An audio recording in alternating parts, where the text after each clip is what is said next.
Hi guys, welcome back to my YouTube channel. ಎಲ್ಲರೂ ಹೇಗಿದ್ದೀರಾ? I hope ನೀವೆಲ್ಲರೂ ಚೆನ್ನಾಗಿದ್ದೀರಾ ಅಂತ. ನಾನು ತುಂಬ ಚೆನ್ನಾಗಿದ್ದೀನಿ. ವಿಹಾ ಪುಟಾಣಿ ಮಲಗಿದೆ ಸ್ನಾನ ಮಾಡಿಕೊಂಡು. ಆ್ಯಂಡ್ ಕೆಲವೊಂದಷ್ಟು ಗ್ರಾಸರೀಸ್ನ ಆರ್ಡ್ರ್ ಮಾಡಿದ್ದೆ ಅಮೆಝಾನಿಂದ. ನನಗೆ ಗೊತ್ತು, ನೀವು ಲಾಸ್ಟ್ ವ್ಲಾಗಲ್ಲೇ ಕಮೆಂಟ್ ಮಾಡಿದ್ರಿ. ಅಂದರೆ ನಾನು ಗ್ರಾಸರಿ ಶಾಪಿಂಗ್ ಮಾಡಿದ ವ್ಲಾಗ್ ಲಾಸ್ಟ್ ವ್ಲಾಗ್ ಅಲ್ಲದೆ ಅದ್ರ ಲಾಸ್ಟ್ ವ್ಲಾಗಲ್ಲಿ ಹಾಕಿದ್ದೆ. ಅಮೆಝಾನಿಂದ ಸ್ವಲ್ಪ ಪ್ರಾಡಕ್ಟ್ಸ್ ತರಿಸಿದ್ದು ಎಲ್ಲ ಒಟ್ಟಿಗೆ ಗ್ರಾಸರಿ ಶಾಪಿಂಗ್ ಮಾಡಿ, ಇಲ್ಲ ಮಂತ್ಲಿ ಒನ್ಸ್ ಆಗಿರ್ಬೋದು, 3 months ಒನ್ಸ್, ಈ ರೀತಿ ಗ್ರಾಸರಿ ಶಾಪಿಂಗ್ ಮಾಡಿ ಅಮೌಂಟ್ ಸೇವ್ ಆಗುತ್ತೆ. ಯಾವಾಗಲೂ ಆನ್ಲೈನಲ್ಲಿ ಪರ್ಚೇಸ್ ಮಾಡಿದ್ರೆ ನಿಮಗೆ ಸ್ವಲ್ಪ ಎಕ್ಸ್ಪೆನ್ಸಸ್ ಜಾಸ್ತಿ ಆಗ್ಬೋದು ಅಂತ ನಾನು ಹಂಗೆ ಅಂದ್ಕೊತೀನಿ. ಬಟ್ ನಮಗೆ ಟೈಮೇ ಆಗಲ್ಲ. ಆಲ್ಮೋಸ್ಟ್ ನೀವೇ ನೋಡಿದ್ದೀರ, ಮದುವೆ ಆದಾಗಿಂದ ಪ್ರೆಗ್ನೆನ್ಸಿ ಟೈಮಲ್ಲೂ ಕೂಡ ಹೋಗಿ ಆ ರೀತಿ ಗ್ರಾಸರಿ ಶಾಪಿಂಗ್ ಮಾಡೋಕ್ಕಾಗಲಿಲ್ಲ. ಆ್ಯಂಡ್ ಈಗ ಪಾಪು ಇದ್ದಾಳೆ, ಹಾಗಾಗಿ ನಮಗೆ ಟೈಮ್ ಸಿಗ್ತಿಲ್ಲ ಅಷ್ಟೇ. ಆ್ಯಂಡ್ ರಂಜಿತ್ ಕೂಡ ಕೆಲವೊಂದು ಐಟಮ್ಸ್ ತೊಗೊಂಬರ್ತಾರೆ ನನಗೇನಾದರೂ ಬೇಕು ಅಂದಾಗ ಆಫೀಸಿಂದ ಬರ್ತಾ. ಬಟ್ ಬಲ್ಕಾಗಿ ನಾವು ಪರ್ಚೇಸೇ ಮಾಡ್ತಿಲ್ಲ ಗ್ರಾಸರೀಸ್. ಎಷ್ಟೆಷ್ಟು ಬೇಕೋ ಅಷ್ಟಿಷ್ಟೇ, ಯಾವಾಗ ಏನು ಖಾಲಿ ಆಗುತ್ತೋ ಅದನ್ನು ತೊಗೋತಿದ್ದೀವಿ. ಬಟ್ ರೈಸ್ ಮತ್ತು ಬೇಳೆ ಇದೆರಡು ನಾನು ಆಫ್ಲೈನಲ್ಲೇ ಯಾವಾಗಲೂ ತರಿಸೋದು ಆಫ್ಲೈನಲ್ಲೇ. ರಿಮೈನಿಂಗ್ ಎಲ್ಲ ಆಲ್ಮೋಸ್ಟ್ 99% ಆನ್ಲೈನಲ್ಲೇ. ಬಿಗ್ ಬಾಸ್ಕೆಟ್ ಇಲ್ಲ ಅಮೆಝಾನ್, ಯಾವುದಾದ್ರೂ ಒಂದು ಆ್ಯಪ್ಸಲ್ಲಿ ತರಿಸ್ಕೊಬಿಡ್ತೀನಿ. ಬಿಗ್ ಬಾಸ್ಕೆಟಲ್ಲಿ ನಂಗೆ ತುಂಬ ಇಷ್ಟ ಆಗುತ್ತೆ ರೇಷನ್ನು. ಇವಾಗ ಅಮೆಝಾನ್ ಕೂಡ ತುಂಬ ಇಷ್ಟ ಆಗ್ತಿದೆ. ತುಂಬ ಪ್ರೈಸ್ ಏನಿರಲ್ಲ, ಬಟ್ ಇಷ್ಟೇ ಇರುತ್ತಂತೆ. ಆಚೆನೂ ನಾನು ರಂಜಿತ್ ಹತ್ರ ಕೇಳಿದಾಗ ಇಷ್ಟೇ ಇರುತ್ತೆ ಆಲ್ಮೋಸ್ಟ್ ಅಂತ ಹೇಳ್ತಾರೆ. ಬಟ್ ಬಲ್ಕಾಗಿ ಶಾಪಿಂಗ್ ಮಾಡಿದ್ರೆ ಮನಿ ಖಂಡಿತವಾಗ್ಲೂ ಸೇವ್ ಆಗುತ್ತೆ. ನಾವು ಈ ಮುಂದಿನ ದಿನಗಳಲ್ಲಿ ಆ ರೀತಿ ಪ್ಲ್ಯಾನ್ ಮಾಡಿಕೊಂಡು ಪರ್ಚೇಸ್ ಮಾಡಬೇಕು. ನಾನು ಸ್ವಲ್ಪ ವೆಜಿಟೇಬಲ್ಸೇ ತರಿಸಿದೆ. ಇದು ಏನಿದು ಕೊತ್ತಂಬರಿ ಸೊಪ್ಪು ಮತ್ತು ಪುದೀನ ಸೊಪ್ಪು ಫ್ರೆಶ್ ಆಗಿದೆ. ನೋಡಿ ಎಷ್ಟು ಚೆನ್ನಾಗಿದೆ. ಆನ್ಲೈನಲ್ಲಿ ಒಬ್ಬೊಬ್ರು ಪರ್ಚೇಸ್ ಮಾಡೋಕ್ಕೆ ಭಯ ಅಲ್ವಾ? ಫ್ರೆಶ್ ಆಗಿರುತ್ತೆ. ಇಫ್ ಇನ್ ಕೇಸ್ ಎಕ್ಸ್ಪೈರಿ ಆಗಿದ್ದರೆ ನಾವು ಅವ್ರಿಗೆ ರಿಟರ್ನ್ ಹಾಕ್ಬೋದು, ಅಲ್ಲೇ ಚಾಟ್ ಮಾಡಿಬಿಟ್ಟು. ಪ್ರಾಬ್ಲಮ್ ಏನು ಆ ಥರ ಆಗೋಲ್ಲ. ಆ್ಯಂಡು ಧನಿಯಾ ಪುಡಿ ಖಾಲಿಯಾಗಿದೆ ಅಂತಂದೆಲ್ಲ ಲಾಸ್ಟ್ ವ್ಲಾಗಲ್ಲಿ ಆರ್ಡ್ರ್ ಮಾಡಿಕೊಂಡೆ ಎವರೆಸ್ಟ್ ಅವ್ರದ್ದು. ಇವ್ರದ್ದು ತುಂಬ ಚೆನ್ನಾಗಿರುತ್ತೆ. ನಾನು ಬೇರೆ ಮಸಾಲ ಸ್ಪೈಸಸ್ ಪೌಡರ್ ಎಲ್ಲ ಇವ್ರದ್ದು ಯೂಸ್ ಮಾಡಿದ್ದೀನಿ. ನನಗೆ ಇವ್ರದ್ದು ಇಷ್ಟ ಆಗುತ್ತೆ, ಸೊ ಆರ್ಡ್ರ್ ಮಾಡಿಕೊಂಡೆ. ಸ್ವಲ್ಪನೇ ಮಾಡಿದ್ದೀನಿ, 200 ಗ್ರಾಮ್. ನೋಡೋಣ ಹೇಗಿರುತ್ತೆ. ಈ ಧನಿಯಾ ಪೌಡ್ರು ಇವ್ರ ಬ್ರ್ಯಾಂಡ್ದು ಫಸ್ಟ್ ಟೈಮ್ ತರಿಸಿರೋದು. ಅಂಗಡಿಗೆ ಫಸ್ಟ್ ಟೈಮ್ ನಾನು ಯೂಸ್ ಮಾಡ್ತಿರೋದು. ಯಾವಾಗಲೂ ಅಮ್ಮನೇ ಮಾಡ್ಕೊಳ್ಸೋದು. ಇವಾಗ ಅಮ್ಮ ಊರಿಗೆ ಹೋಗಿದ ತಕ್ಷಣ ಮಾಡಿಟ್ಕೊತೀನಿ. ನೀವು ಮತ್ತೆ ಬರ್ತಿರಲ್ಲ ಯಾವಾಗಾದರೂ ಹೋಗಿ ತೊಗೊಂಡು ಬರೋರಂತೆ, ಇಲ್ಲ ನಾನೇ ಯಾವಾಗಾದರೂ ಬಂದರೆ ತೊಗೊಬರ್ತೀನಿ ಅಂತ ಹೇಳಿದ್ರು. ಅದಾದಮೇಲೆ ಬೀನ್ಸ್ ಕೂಡ ನೋಡಿ ಎಷ್ಟು ಫ್ರೆಶ್ ಆಗಿದೆ. ನಾನು ಈಗಲೇ ನೋಡ್ತಿರೋದು, ಫ್ರೆಶ್ ಆಗಿದೆ. ಆ್ಯಂಡ್ ಶುಂಠಿ ಬೆಳ್ಳುಳ್ಳಿ ಪೇಸ್ಟ್ ಇರಲಿಲ್ಲ, ಆಯಿತಾ. ನಾನು ಇವ್ರದ್ದು ಶುಂಠಿ ಬೆಳ್ಳುಳ್ಳಿ ಪೇಸ್ಟ್, ಇವ್ರದ್ದು ಮದರ್ ರೆಸಿಪಿ, ಅವ್ರದ್ದು ಡಿಮಾರ್ಟ್ಗೆ ಹೋದಾಗೆ ನಾವು ಒಂದ್ಸತಿ ತಂದಿದ್ದೆ. ಅದನ್ನು ಚೆನ್ನಾಗಿತ್ತು. ಬಟ್ ನಾನು ಮದುವೆ ಬಿಫೋರ್ ಇಂದನೂ, ಅಂದರೆ ಬ್ಯಾಚಲರ್ ಇದ್ದಾಗಿಂದ ಇದನ್ನೇ ಯೂಸ್ ಮಾಡೋದು. ಇದು ನಂಗೆ ತುಂಬ ಇಷ್ಟ ಆಗುತ್ತೆ, ಚೆನ್ನಾಗಿರುತ್ತೆ. ಆ್ಯಂಡ್ ಕ್ಯಾಪ್ಸಿಕಮ್ ತರಿಸ್ಕೊಂಡಿದ್ದೆ, 1/2 kg ಇದೆ. ಇದು ನಿಜವಾಗ್ಲೂ ನನಗಲ್ಲ, ಆಯಿತಾ. ರಂಜಿತ್ ಯಾವಾಗಲೂ ಹೇಳ್ತಿದ್ರು, ಏನಾದರೂ ಆರ್ಡ್ರ್ ಮಾಡಿದ್ರೆ ಬಿಂಗೋ ನನಗೆ ಆರ್ಡ್ರ್ ಮಾಡು, ಅಂದರೆ ಸೈಡ್ಸ್ಗೆ ಅವ್ರಿಗೆ ಚಿಪ್ಸ್ ಏನಾದರೂ ಬೇಕಿರುತ್ತೆ. ಸಮ್ಟೈಮ್ಸ್ ಎಗ್ ಮಾಡೋಲ್ಲ, ವೆಜ್ ತಿಂತಿರ್ತೀವಲ್ವ, ಅವಾಗ ಬೇಕಾಗುತ್ತೆ ಅಂತ ಅವ್ರು ಮೊನ್ನೆ ಕೂಡ ಹೇಳಿದ್ರು, ನೆನ್ನೆ ಕೂಡ ಹೇಳಿದ್ರು. ಮರ್ತು ಹೋಗ್ತಿದ್ದೆ. ಇವತ್ತು ನೆನ್ಪು ಮಾಡಿಕೊಂಡು ಆರ್ಡ್ರ್ ಮಾಡಿದ್ದೀನಿ ಅವ್ರಿಗೆ. ಇದು ನಾನು ಈ ಥರ ಪ್ಯಾಕೇಜ್ ಫುಡ್ ತಿಂದು ಸುಮಾರು 1 ವರ್ಷ ಆಗೋಯಿತು. ನಿಜವಾಗ್ಲೂ ಪ್ರೆಗ್ನೆನ್ಸಿ ಕನ್ಫರ್ಮ್ ಆದಾಗಿಂದ ತಿಂದಿಲ್ಲ. ಈಗಲೂ ತಿನ್ನಬಾರ್ದು, ಅಷ್ಟು ಒಳ್ಳೇದಲ್ಲ ಇದು. ಇನ್ನೊಂದು ವರ್ಷ ಆಮೇಲೆ ಇದ್ದಿದ್ದೆ ತಿನ್ನೋದಲ್ವಾ. ಭಯ ನಿಜವಾಗ್ಲೂ. ಈ ಪ್ರೆಗ್ನೆನ್ಸಿ ಟೈಮಲ್ಲಿ ಒಂಥರ ಭಯ ಆಗ್ತಿತ್ತು. ಇವಾಗ ಇನ್ನೂ ಭಯ ಆಗುತ್ತೆ ಆಚೆ ಕಡೆ ತಿನ್ನೋದಕ್ಕೆ. ಫೀಡ್ ಮಾಡ್ತಿರ್ತೀವಲ್ವ, ಸ್ವಲ್ಪ ಭಯನೇ. ಆ್ಯಂಡ್ ಪೊಟ್ಯಾಟೊ ಖಾಲಿಯಾಗಿತ್ತು. 1 kg ಪೊಟ್ಯಾಟೊ, ಆಲೂಗಡ್ಡೆ ಕೂಡ ಆರ್ಡ್ರ್ ಮಾಡ್ಕೊಂಡಿದ್ದೆ. ಇದು kg 29 rupees ಅಷ್ಟೇ. ಆಚೆನೂ 30-40 ಇರುತ್ತಲ್ವ, ಪರವಾಗಿಲ್ಲ. ಇದೂ ಚೆನ್ನಾಗಿದೆ ನೋಡಿ, ಫ್ರೆಶ್ ಆಗಿ. ಅದಾದಮೇಲೆ ಕ್ಯಾರೆಟ್ ಆರ್ಡ್ರ್ ಮಾಡಿದ್ದೆ. ಇಷ್ಟೇ, ನಾವು ಇಷ್ಟೇ ಗೈಸ್ ಆರ್ಡ್ರ್ ಮಾಡಿದ್ದೀನಿ. ಇದು ಅಷ್ಟೇ. ಆ್ಯಂಡ್ ಪಾಪುಗೆ ಸ್ನಾನ ಮಾಡಿಸಿದ್ದು ಲಾಸ್ಟ್ ಟೈಮ್ ನಾನು ಹೇಳ್ಕೊಂಡಿದ್ದೆ, ಒಬ್ಬಳೇ ಸ್ನಾನ ಮಾಡಿಸ್ತೀನಿ ಅಂತ. ಅದಕ್ಕೆ ಒಬ್ರು ಕೇಳಿದ್ದೀರಾ ಕಮೆಂಟ್ ಮಾಡಿ, ಕಫನು ನೀವೇ ತೆಗಿತೀರಾ ಅಂತ. ಹೌದು, ಟಂಗ್ ಕ್ಲೀನ್ ಎಲ್ಲ ನಾನೇ ಮಾಡ್ತೀನಿ. ಸ್ನಾನ ಮಾಡಿಸ್ಬೇಕಾದ್ರೆ ತುಂಬ ನಿಧಾನವಾಗಿ ಮಾಡ್ತೀನಿ. ಬಾಯಲ್ಲಿ ಕೈ ಇಟ್ಟು ತೆಗಿಬೇಕಾದ್ರೆ ಅವರು ಅಳ್ತಾರೆ ಅಲ್ವಾ, ನೋಡಿಕೊಂಡು ನಿಧಾನವಾಗಿ ಮಾಡಬೇಕು. ಟಂಗ್ ಕ್ಲೀನರ್ ಏನಾದರೂ ಯೂಸ್ ಮಾಡ್ತಿದ್ದೀರಾ ಅಂತ ಕೇಳಿದರೆ, ಇಲ್ಲ ನಾನು ಯಾವುದೇ ರೀತಿ ಟಂಗ್ ಕ್ಲೀನರ್ ಯೂಸ್ ಮಾಡೋದಿಲ್ಲ, ಇನ್ನೂ ಸ್ವಲ್ಪ ದಿನ ಯೂಸ್ ಮಾಡಲ್ಲ. ಅದಾದಮೇಲೆ ಅವಳಿಗೆ ಪಾಪುಗೆ ಅಂತಲೇ ಸಪ್ರೇಟ್ ಬರುತ್ತೆ, ಆ ಥರ ತರಿಸ್ಕೋತೀನಿ. ಇನ್ನು ವಿಹಾ ಕೂಡ ಮಲಗಿದ್ದಾಳೆ ಅಂತ ಹೇಳಿದೆ ಅಲ್ವಾ, ಒಂದ್ಸತಿ ಚೆಕ್ ಮಾಡೋಣ ಅಂತ ಹೇಳಿ ಬಂದೆ. ಆಲೇ ಒಂದು 5 minutes ಆಗಿತ್ತು ನಾನು ಅವಳನ್ನ ನೋಡಿ. ಅಂದರೆ ರೋಲ್ ಓವರ್ ಆಗ್ತಾಳಲ್ವ, ಸ್ವಲ್ಪ ಭಯ ಆಗ್ತಿರುತ್ತೆ. ನಾನು ಸುತ್ತ ಪಿಲ್ಲೋಗ್ಲು ಇಟ್ಟಿರ್ತೀನಿ, ಬಟ್ ಸ್ಟಿಲ್ ನನಗೆ ಭಯ. ಹೋಗಿ ಫ್ರೀಕ್ವೆಂಟಾಗಿ ಚೆಕ್ ಮಾಡ್ತಾ ಇರ್ತೀನಿ. ಅವಳು ಈ ಕಡೆ ಜಾಸ್ತಿ ಆಗಲ್ಲ, ಆ ಸೈಡ್ ಜಾಸ್ತಿ ಆಗ್ತಾಳೆ. ಹಾಗಾಗಿ ನಾನು ಆ ಸೈಡೇ ಪಿಲ್ಲೋ ಇಟ್ಟಿರ್ತೀನಿ. ಒಂದು ಪ್ಯಾಕೇಜ್ ರಿಸೀವ್ ಆಗಿತ್ತು, ಅದು ಕೂಡ ನಾನು ಓಪನ್ ಮಾಡಿ ನೋಡಿರಲಿಲ್ಲ. ಒಂದು 3 hours ಆಗಿತ್ತು ಅದು ರಿಸೀವ್ ಆಗಿ. ಓಪನ್ ಮಾಡಿ ನೋಡೋಣ ಹೇಗೆ ಬಂದಿದ್ದಾವೆ ಅಂತ. ಕ್ವಾಲಿಟಿ ಎಲ್ಲ ಫಸ್ಟ್ ಟೈಮ್ ನನಗೆ ಯೂಟ್ಯೂಬ್ ಪೇಜಲ್ಲಿ ಕಳಿಸ್ಕೊಟ್ಟಿರೋದು. ಸ್ಯಾರಿ ಚೆನ್ನಾಗಿತ್ತು, ಅದನ್ನು ಕೂಡ ತೋರಿಸ್ತೀನಿ. ಯಾವಾಗಲೂ ಅಲ್ಲಲ್ಲೇ ವಿಡಿಯೋ ಶೂಟ್ ಮಾಡೋದು ನನ್ನ ಮೆಜಾರಿಟಿ. ರೂಮಲ್ಲಿ ಪಾಪು ಮಲಗಿರ್ತಾಳೆ, ಅವಳು ಎದ್ದಿದ್ರೆ ಮಾತ್ರ ಅಲ್ಲಿ ಶೂಟ್ ಮಾಡ್ತೀನಿ, ಏನೋ ಅನ್ಕೋಬೇಡಿ. ಓಕೆ, ನೋಡೋಣ ಹೇಗೆ ಬಂದಿದೆ ಅಂತ. 2 ಕಳಿಸ್ಕೊಟ್ಟಿದ್ದಾರೆ, ನಾನೇ ಸೆಲೆಕ್ಟ್ ಮಾಡಿದ್ದು. ಅಂದರೆ ಫೋಟೋ ಶೇರ್ ಮಾಡ್ತಾರೆ, ನಾನೇ ಸೆಲೆಕ್ಟ್ ಮಾಡಿದ್ದೆ.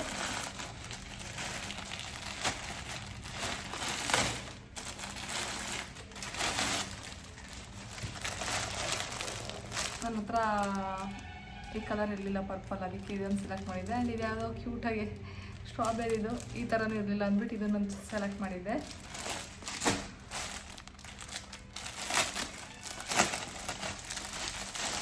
ಬಟ್ಟೆಗಳಂತೂ ಎಷ್ಟಿದ್ರು ಬೇಕು ಅಂತ ಅನಿಸುತ್ತಲ್ಲ ಈ ಟೈಮಲ್ಲಿ. ಅದರಲ್ಲೂ ಸ್ವಲ್ಪ ಇವು ಫ್ರೀಯಾಗಿ ಕಂಫರ್ಟಬಲ್ ಆಗಿರ್ತವೆ. ನಾನು ಎಲ್ ಸೈಜ್ ಹೇಳಿದ್ದೆ ಕಳಿಸಿ ಅಂತ, ಸ್ವಲ್ಪ ಫ್ರೀಯಾಗಿರಲಿ ಅಂತ. ಚೆನ್ನಾಗಿ ಬಂದಿದೆ. ಇಷ್ಟು ಇದೆ. ಇಲ್ಲಿ ಒಂದು ಪುಟಾಣಿ ಆನೆ, ಲೆಂತ್ ಕರೆಕ್ಟಾಗಿದೆ. ಮಾಮೂಲಿ ಇದೆಲ್ಲ ಸೈಡಲ್ಲಿ ಪಾಕೆಟ್ಸ್ ನೋಡ್ತೀನಿ, ಚೆಕ್ ಮಾಡ್ತೀನಿ. ಬಂದಿದೆ. ಒಂದೊಂದರಲ್ಲಿ ಏನಾಗುತ್ತೆ ಗೊತ್ತಾ, ಹಿಂಗೆ ಫುಲ್ ಸ್ಟಿಚ್ ಮಾಡಿಬಿಟ್ಟಿರ್ತಾರೆ, ಹಾಗಾಗಿ. ಆ್ಯಂಡ್ ಟೈ ಮಾಡೋದು ಕೂಡ 2 ಸೈಡು ಇದೆ. ಇದರಲ್ಲಿ 2 ಸೈಡ್ ಪಾಕೆಟ್ ಇದೆ. ಈ ಕಡೆನೂ ಇದೆ, ಈ ಕಡೆನೂ ಇದೆ ಅಲ್ಲ, ಇದೆಯಾ ಇಲ್ಲ ಒಂದೇ ಕಡೆ?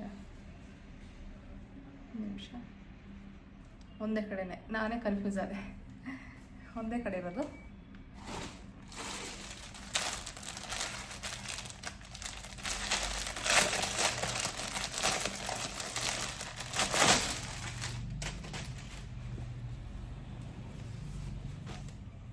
ಇದು ಕೂಡ ಎಲ್ ಸೈಜೇ.